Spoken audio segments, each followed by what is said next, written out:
అది లెటర్ బయటకు వస్తే ఏమేమో అవుతాయని చెప్పి కూడా ఇంత డీటెయిల్డ్ ఎక్స్ప్లెనేషన్ ఇస్తారు. ఇంకా కింద చాలా ఉంది చదువుకుంటా పోతే. ఆ తరువాత వెంటనే బహుశా ఎవరో చెప్పినట్టు ఉన్నారు, సిబిఐలోనే ఎవరైనా లాయర్లు చెప్పినారేమో, ఈ రకంగా స్టేట్మెంట్ ఇస్తే నీకు నష్టమమ్మా అని చెప్పారేమో.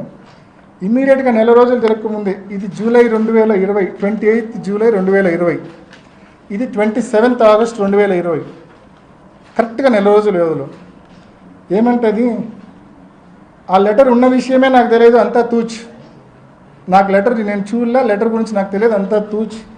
నేను లెటర్ను కేవలం రాహుల్ దేవ్ శర్మ పులివెందులకు రీచ్ అయినాక సాయంకాలం రాహుల్ దేవ్ శర్మ చూపిస్తేనే చూసినా తప్ప నాకు లెటర్ గురించి ఏమీ తెలియదని చెప్పి వెంటనే తప్పించుకుంటుంది.